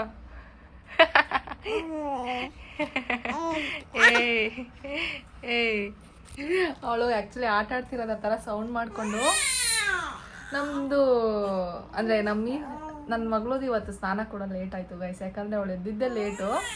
ಬೇಗ ಎದ್ಲು ಒಂದು 6:45ಗೆ, ಒಂದು 9 ಗಂಟೆ 9:30ವರೆಗೂ ಆಟ ಆಡ್ಕೊಂಡಿದ್ದಾಳೆ. 9:30ಗೆ ಮಲ್ಕೊಂಡು ಮಿಲ್ಲಾಗ ಒಂದು 2 ಸತಿ ಎದ್ದಿದ್ಲು. 9:30ಗೆ ಮಲ್ಕೊಂಡಿದ್ದಾದ್ಮೇಲೆ 12:30 1 ಗಂಟೆಗೆ ಎದ್ದಿದ್ದವಳು ಇವತ್ತು. ಸೊ ಏನು ಗೊತ್ತಾ, ನಿದ್ದೆ ಮಾಡ್ತಿರುವಾಗ ಎಬ್ರಿಸಿ ಸ್ನಾನ ಮಾಡಿಸಿದ್ರೆ ಅವಳು ಕಿರಿಕಿರಿ ಅಂದರೆ ಅಳ್ತಿರ್ತಾಳೆ ಸ್ನಾನ ಮಾಡಿಸ್ಬೇಕಾದ್ರೆ. ನಾನು ಒಬ್ಬಳೇ ಸ್ನಾನ ಮಾಡಿಸ್ಬೇಕು. ಇವಾಗ ವೆದರ್ ಫುಲ್ಲು ಗೊತ್ತಿರುತ್ತೆ, ಅರ್ಲಿ ಮಾರ್ನಿಂಗ್ ಅಂದರೆ ಒಂದು 8-9 ಗಂಟೆಗೆ ಫುಲ್ಲು ಇನ್ನೂ ಚಳಿ ಇರುತ್ತೆ. ಆ್ಯಂಡ್ ಗಾಳಿ ಕೂಡ ತಣ್ಣಗೆ ಬರ್ತಿರುತ್ತೆ. ಹಾಗಾಗಿ ರಂಜಿತ್ ಹೋದ್ಮೇಲೆ ನಾನು ಒಬ್ಬಳೇ ಸ್ನಾನ ಮಾಡಿಸ್ತೀನಿ. ನಾವು ವ್ಲಾಗ್ ಮಾಡಬಾರ್ದಾ ಬಂಗಾರಿ? ವ್ಲಾಗ್ ಮಾಡಬಾರ್ದಾ? ಸೊ ಹಂಗಾಗಿ ನಾನು ಒಬ್ಬಳೇ ಸ್ನಾನ ಮಾಡಿಸೋದು. ಅವಳು ಆರಾಮಾಗಿ ನಿದ್ದೆ ಕಂಪ್ಲೀಟ್ ಆಗಲಿ, ನಿದ್ದೆಯಿಂದ ಇದ್ಮೇಲೆ ಮಾಡಿಸೋಣ ಅಂತ ವೆಯ್ಟ್ ಮಾಡಿ ಅರೌಂಡ್ 1 ಆಗಿತ್ತು ಸ್ನಾನ ಮಾಡಿಸೋ ಅಷ್ಟರಲ್ಲಿ. ಸ್ನಾನ ಆದಾಗಲಿಂದ ಮೇಡಮ್ ಆಟ ಆಡ್ತಿದ್ದಾರೆ, ಮಲಗಿಲ್ಲ. ತುಂಬ ಜನ ಅವಳದು ರೂಟೀನ್ ಕೇಳ್ತಾ ಇರ್ತೀರ. ಆದಷ್ಟು ನಾನು ಡೈಲಿ ಬ್ಲಾಗ್ಸಲ್ಲಿ ಅವಳದು ಕೂಡ ಶೇರ್ ಮಾಡ್ತಾ ಹೋಗ್ತೀನಿ. ಐ ಹೋಪ್ ನಿಮಗೂ ಹೆಲ್ಪ್ ಆಗ್ಬೋದು. ಆ್ಯಂಡ್ ಇನ್ನೊಂದು ನಾನು ನಿಮ್ಮ ಜೊತೆ ಶೇರ್ ಮಾಡ್ಕೋಬೇಕು. ತುಂಬ ಜನ ವೆಡ್ಡಿಂಗ್ ಆ್ಯನಿವರ್ಸರಿಗೆ ನನಗೆ ವಿಶಸ್ನ ಕಳಿಸಿದ್ದೀರಾ. ನನಗಾಗಲಿ ರಂಜಿತ್ಗಾಗಲಿ ಥ್ಯಾಂಕ್ ಯು ಸೋ ಮಚ್ ಎಲ್ರಿಗೂ. ಏನು ಗೊತ್ತಾ, ನಮ್ಮದು ಆ್ಯನಿವರ್ಸರಿ ಇದೆ ಅಂತ ಗೊತ್ತಿದ್ರೂ ವಿಶ್ ಮಾಡದೇ ಇರ್ತಾರೆ ನಮ್ಮ ಸುತ್ತಮುತ್ತ ಇರೋರು. ಬಟ್ ನಿಮಗೆ ಜಸ್ಟ್ ಬ್ಲಾಗ್ಸಲ್ಲಿ ನನ್ನ ನೋಡ್ತೀರಾ ಅಷ್ಟೇ. ಎಷ್ಟು ಟೈಮ್ ಕೊಟ್ಟು ನಮ್ಮಿಬ್ಬರನ್ನ ತುಂಬ ಇಷ್ಟಪಟ್ಟು ಬ್ಲೆಸ್ಸಿಂಗ್ಸ್ನ ಆ್ಯಂಡ್ ನಿಮ್ಮ ವಿಶಸ್ನ ನಮಗೆ ಕಳಿಸಿದ್ದೀರಾ. ಥ್ಯಾಂಕ್ ಯು ಸೋ ಮಚ್ ಎಲ್ಲರಿಗೂ. Thank you. ಯಾರೆಲ್ಲ ವಿಶಸ್ ಮಾಡಿದ್ರೋ ಥ್ಯಾಂಕ್ ಯು. ಆ್ಯಂಡ್ ವಿಹಾ ಕಡೆಯಿಂದನೂ ಥ್ಯಾಂಕ್ ಯು. ಹಾಂ ಅಷ್ಟೇ ಅಲ್ಲಮ್ಮ, ಸೀನದು ನಿಮ್ಮದು ಅಷ್ಟೇ ಗೈಸ್ ಇವತ್ತು. ಹಂಗಾಗಿ ನಾನು ವ್ಲಾಗ್ ಮಾರ್ನಿಂಗಿಂದ ಇನ್ನೂ ಕಂಟಿನ್ಯೂ ಮಾಡೋಕ್ಕಾಗಲಿಲ್ಲ. ನಾನು ಅವಳ ಜೊತೆನೇ ಮಾತಾಡಬೇಕಾ? ನಾನು ನಿಮ್ಮ ಜೊತೆನೇ ಮಾತಾಡಬೇಕಾ? ಹಾಂ, ವ್ಲಾಗಲ್ಲಿ ಮಾತಾಡಬಾರ್ದಾ? ಮಲಗಿದ್ವಿ ಸುಮ್ಮನೆ ಹಂಗೆ, ನಾನು ರೆಸ್ಟ್ ಮಾಡ್ತಿದ್ದೆ. ಅವಳು ಅವಳ ಅವಳು ಆಟ ಆಡ್ಕೊತಿದ್ದಾಳೆ. ನೋಡ್ಬೇಕು, ಇವಾಗ ಮಲಗಿದ್ರೆ ಮಲಗಿಸ್ಬೇಕು. ಆ್ಯಂಡ್ ಇನ್ನೇನಿಲ್ಲ ಹೇಳೋದು ಅಷ್ಟೇ. ಆಮೇಲೆ ಮತ್ತೆ ಸಿಗ್ತೀನಿ. ನೀನು ಬಾಯ್ ಮಾಡಬೇಕಾ? ನೀನು ಬಾಯ್ ಮಾಡಬೇಕಾ ಅವ್ರಿಗೆ? ಆಯಿತು ಆಯಿತು ಆಯಿತು, ನಿನ್ನ ಕಡೆಯಿಂದ ಬಾಯ್ ಮಾಡೋಣ. ಇಲ್ಲಿ ವಿಹಾ ಕಡೆಯಿಂದ ಬಾಯ್ ಬಾಯ್ ಎಲ್ಲರಿಗೂ. ಬಾಯ್ ಬಾಯ್ ಬಾಯ್. ವಿಹಾ ಕಡೆಯಿಂದ ಬಾಯ್ ಮಾಡಿದೆ, ಓಕೆನಾ? ಬಾಯ್ ಮಾಡಿದೆ. ನಿಮ್ಮ ಕಡೆಯಿಂದನೂ ಬಾಯ್ ಮಾಡಿದ್ದೀನಿ, ಕ್ಯೂಟಿಯಿಂದನೂ ಬಾಯ್ ಮಾಡಿದ್ದೀನಿ ನಾನು. ಸಾಕು ಬಂಗಾರಿ, ಗಂಟ್ಲು ನೋವುತ್ತಮ್ಮ. ಎಷ್ಟು ಕಿರ್ಚೋದು ನೀವು? ಸಾಕು ಸಾಕಪ್ಪ ಗೈಸ್. ಏನು ಗೊತ್ತಾ, ಈ ರೀತಿ ನಾನು ಇದನ್ನ ಇಡ್ತಿದ್ದೇನು, ಕಾಡ್ಕೆ. ಒಬ್ರು ಕಾಡ್ಕೆ ಇಡ್ರಿ ಅಂತ ಹೇಳ್ತಿದ್ವಿ. ಎವ್ರಿಡೇ ನಾನು ಕಾಡ್ಕೆ ಇಡ್ತೀನಿ ಅವಳಿಗೆ. ಏನಂದರೆ ಅವಳು ಕೈ ಹಿಂಗು ಮಾಡಿಕೊಂಡು ಎಲ್ಲ ಅಡ್ಸ್ಕೊಂಡ್ಬಿಟ್ಟಿರ್ತಾಳೆ. ಫುಲ್ ಅದು ಹೊರಟೆ ಹೋಗ್ಬಿಡುತ್ತೆ ಆ ಸ್ವೆಟ್ಗೂ ಅದಕ್ಕೂ. ಇವತ್ತು ಲೇಟಾಗಿ ಸ್ನಾನ ಮಾಡಿಸಿದ್ದೀನಿ ಅಲ್ವಾ, ಹಂಗಾಗಿ ಇನ್ನೂ ಹಣೆಯಲ್ಲಿದೆ. ಇನ್ನು ಈವ್ನಿಂಗ್ ಅಷ್ಟರಲ್ಲಿ ಅದು ಪಕ್ಕ ಇರಲ್ಲ ನನಗಿವತ್ತು. ಕೆನ್ನೆ ಮೇಲೆ ಇಟ್ಟರಂತೂ 1/2 hour 1 hourಲ್ಲೇ ಅಡ್ಸ್ಕೊಂಡಿರ್ತಾರೆ ಮೇಡಮು. ಅದಕ್ಕೆ ನಾವು ಕೆನ್ನೆಲಿ ಇಡಕ್ಕೆ ಹೋಗಲ್ಲ, ಬರೀ ಹಣೆಗೆ ಮಾತ್ರ ಇಡ್ತೀವಿ. ನಾನು ಇವ್ರ ಜೊತೆ ಕನ್ವರ್ಸೇಷನ್ ಮಾಡೋದು ಕೆಲವರು ತುಂಬ ಇಷ್ಟಪಟ್ರಿ, ತುಂಬ ಮುದ್ದಾಗಿ ಮಾತಾಡ್ತೀರ ಅಂತ. ನಾನು ಇನ್ನೂ ಸ್ಲೋ ಆಗಿ ಮುದ್ದಾಗೆ ಮಾತಾಡೋದು. ಬಟ್ ನಿಮ್ಮ ಜೊತೆ ಅಂದರೆ ವ್ಲಾಗ್ಸಲ್ಲಿ ನೀವೇನಾದರೂ ಅಂದ್ಕೊತೀರ ಅಂತ ಸ್ವಲ್ಪ ಕಟ್ ಡೌನ್ ಮಾಡ್ಕೊಂಡು ಮಾತಾಡ್ತೀನಿ ಅಷ್ಟೇ. ಅಲ್ಲಪ್ಪ ಅಲ್ಲಮ್ಮ, ಬೋರ್ ಆಗಲ್ವಾ ನಿಮಗೆ? ಒಬ್ಬರೇ ಇರ್ತೀರಾ ಮನೆಯಲ್ಲಿ ಅಂತ ಹೇಳ್ತಿದ್ರಿ. ನನಗೆ ಪ್ರೆಗ್ನೆನ್ಸಿಲೂ ಸೇಮ್ ಕ್ವಶನ್ಸ್, ಪೋಸ್ಟ್ಮಾರ್ಟಮಲ್ಲೂ ಸೇಮ್ ಕ್ವಶನ್ ಕೇಳ್ತಾ ಇದ್ದೀರಾ. ಏನಕ್ಕೆ ಬೋರ್ ಆಗುತ್ತೆ? ನಿಜವಾಗ್ಲೂ ತುಂಬ ಬ್ಯುಸಿಯಾಗಿರುತ್ತೆ ಡೈಲಿ. ನನಗೆ ದಿನಗಳು ಹೇಗೆ ಹೋಗ್ತಿದೆ ಅಂತಲೇ ಗೊತ್ತಾಗ್ತಿಲ್ಲ. ಇನ್ನು ಪ್ರೆಗ್ನೆನ್ಸಿಲಾದ್ರೂ ನನ್ನ ಟೈಮ್ ಅಂತ ನನಗೆ ಸಿಗ್ತಿತ್ತು, ಬಟ್ ಇವಾಗಿಲ್ಲ. ವಿಹಾ ಇರ್ತಾಳೆ, ವಿಹನ್ ಕೆಲಸಗಳಿರ್ತವೆ, ಮನೆ ಕೆಲಸ ಇರುತ್ತೆ, ನಂದು ವಿಡಿಯೋ ಶೂಟ್ ಮಾಡೋದು, ವಿಡಿಯೋ ಎಡಿಟ್ ಮಾಡೋದು, ನಾನು ರೆಸ್ಟ್ ಮಾಡೋದು, ಇಷ್ಟೇ ಮುಗೀತು ಲೈಫ್. ಇಷ್ಟೇ ನನ್ನ ರೂಟೀನು ಸುತ್ತಾ ಇರುತ್ತೆ. ಸಮ್ಟೈಮ್ಸ್ ನನಗೂ ಅನಿಸ್ತಿರುತ್ತೆ, ಏನು ಬೆಳಿಗ್ಗೆ ಎದ್ದರೆ ಅದೇ ಕೆಲಸ, ಅದೇ ರೂಟೀನ್ ಅಲ್ವಾ, ಎಲ್ಲೂ ಆಚೆ ಹೋಗೋಕ್ಕಾಗ್ತಿಲ್ಲ, ಏನೂ ಮಾಡೋಕ್ಕಾಗ್ತಿಲ್ಲ ಅಂತ. ಬಟ್ ಈ ಫೇಸೇ ಹಂಗೆ, ಏನೂ ಮಾಡೋಕ್ಕಾಗಲ್ಲ. ನಾವು ಚಿಕ್ಕ ಪಾಪನ ಕರ್ಕೊಂಡೆಲ್ಲೂ ಜಾಸ್ತಿ ಓಡೋಕ್ಕಾಗಲ್ಲ. ಆದಷ್ಟು ಮನೇಲೇ ಇರಬೇಕು. ಬೆಂಗಳೂರು ವೆದರ್ ಬೇರೆ ನಿಮಗೆ ಗೊತ್ತು. ಬಟ್ ಓಕೆ, ಹೆಂಗೋ ನಡೀತಿದೆ. ಬೋರಿಂಗ್ ಅಂತ ಏನಿಲ್ಲ, ಒಂದು ರೇಂಜಿಗೆ ನಾನು ಎಂಜಾಯ್ನೇ ಮಾಡ್ತಿದ್ದೀನಿ. ಸಮ್ಟೈಮ್ಸ್ ಆ ಥರ ಫೀಲ್ ಆಗುತ್ತೆ ಅಷ್ಟೇ. ಮಕ್ಕಳಿರ್ತಾರೆ ಮನೇಲಿ, ಅವ್ರ ಜೊತೆ ಆರಾಮಾಗಿರಿ, ಏನಕ್ಕೆ ಬೇಜಾರು ಮಾಡ್ಕೊಳ್ಳೋದು? ಬೋರ್ ಏನಕ್ಕಾಗುತ್ತೆ ಮೇಡಮ್? ಈ ರೀತಿ ಸಾಂಗ್ ಆಡ್ತಿರ್ತಾರೆ, ನಮಗೆ ಸಾಂಗ್ ಕೇಳ್ತೀವಿ ನಾವು.